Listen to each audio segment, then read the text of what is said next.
हम इस वक्त मौजूद हैं केदार घाटी के पास स्थित प्राथमिक स्वास्थ्य केंद्र में। यहाँ पर जो है श्रद्धालुओं को जो आ रहे हैं उनको आकस्मिक दवाइयाँ देने का यहाँ पर काम किया जा रहा है। यहाँ पर कैंप भी लगे हैं। तो चलिए जानते हैं कि क्या रियलिटी है, क्या स्टेटस है इस जो यहाँ पर स्वास्थ्य केंद्र का है, और उसके बाद हम आप तक पहुँचाएँगे एक एक जानकारी। ये देखिए प्राथमिक स्वास्थ्य केंद्र है। आप श्रद्धालु हैं? हाँ जी। कहाँ से आए?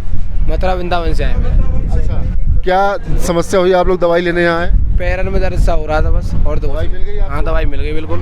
अच्छा ठीक है, चलिए अब अंदर चलते हैं, देखते हैं कि यहाँ पर किस तरीके की चिकित्सीय सुविधाएं उपलब्ध हैं। आपको दिखाएंगे, ये इमरजेंसी रूम है यहाँ का, और यहाँ पर जो मरीज जिनकी हालत थोड़ी सी चढ़ाई में या कोई दिक्कत हुई तो उन लोगों को यहाँ पे एडमिट किया गया है इमरजेंसी वार्ड में, और इन लोगों का यहाँ पर ट्रीटमेंट चल रहा है।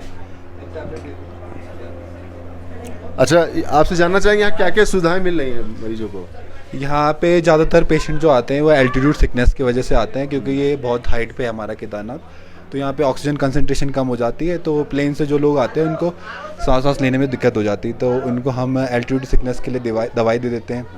बाकी हमारे पास इमरजेंसी मेडिसिन भी हैं। अगर किसी को शॉक में कोई पेशेंट आ गया तो उसको फ्लूइड्स चढ़ा देते हैं और नॉरेड लगा देते हैं, या फिर कोई डायबिटिक्स पेशेंट है तो उसको दवाई दे देते हैं। बाकी हम स्क्रीनिंग वगैरह भी कर देते हैं, और जनरल ट्रीटमेंट सब हो जाता है। हमें प्राइमरी केयर जो है वो हो जाता है, और कोई अगर कोई पेशेंट हमसे मैनेज नहीं हो पाता तो उसके लिए हम हेली करवा देते हैं। हेली? हाँ। अच्छा, हम रास्ते में आ रहे थे, देख रहे डॉक्टर साहब की लिखा हुआ था कि धीरे धीरे चलें। क्या एडवाइजरी क्या है जो यहाँ आने वाले श्रद्धालु हैं? एक्चुअली में पेशेंट को एकदम से इमीडिएट एसेंड नहीं करना चाहिए, क्योंकि हर किसी की बॉडी अलग अलग तरीके से कोप करती है कि हाइट के हिसाब से।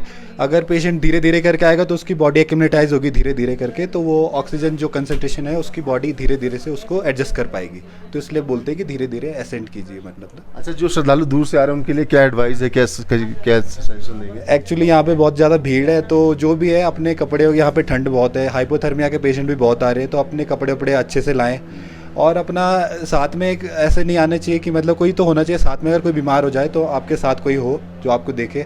और बाकी अपना कपड़े अगर अच्छे से रखे, ठंड वंड बहुत ज़्यादा है इधर, और किसी को कोई पहले से कोई बीमारी है तो एक बार अपना पहले चेकअप करा के ही यहाँ पर आए, मतलब डॉक्टर से एडवाइस लेके ही आए। अगर कोई किसी को कोमॉर्बिडिटी है, जैसे डायबिटीज़, हाइपरटेंशन वाले जो भी पेशेंट हैं, और अगर कोई आना ही चाहता है तो अपनी दवाई जो वो खाता है वो लेके आए अपने साथ। यही बस एडवाइस है हमारी तरफ से, ताकि उनको कोई दिक्कत होती तो इधर आ सकते हैं। बाकी हम देखते हैं पेशेंट को, है ना।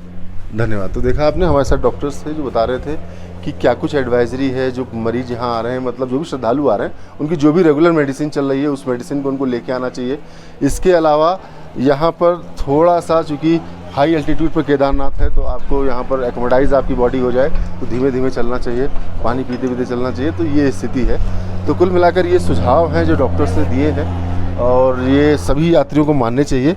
आपको दिखाएंगे, देखिए यहाँ पर जो है इनका चेकअप हो रहा है, और ये यहाँ पर इमरजेंसी मेडिसिन भी हैं। तो ये श्रद्धालु हैं जो आए हुए थे, इनका स्वास्थ्य थोड़ा सा नासाज हुआ तो उन्होंने अपना चेकअप कराया। तो कुल मिलाकर ये वो एडवाइजरी हैं जो डॉक्टर्स दे रहे हैं। और ख़ास बात ये है कि आप लोग जो भी श्रद्धालु यहाँ आ रहे हैं अपनी मेडिसिन को ध्यान में रखे आएँ। इसके अलावा ज़्यादा एक्सर्शन ना करें बॉडी का, धीमे धीमे चलें। अगर वो पैदल यात्रा कर रहे हैं और सुरक्षित पहुँचे, तो ये कुछ जो एडवाइजरी है जो चिकित्सक यहाँ के जो केदार घाटी के हैं जो कहते हैं, तो आप लोगों को भी इन बातों को मानना चाहिए और इसी तरीके से अपनी यात्रा को सुरक्षित पूरा करना चाहिए। कैमरा पंकज सलवार साथ में रजनीश दीक्षित, केदारनाथ। श्रेष्ठ भारत पर खबरों से जुड़े रहने के लिए चैनल को सब्सक्राइब और लाइक करें, बेल आइकन दबाएं और देखते रहें श्रेष्ठ भारत।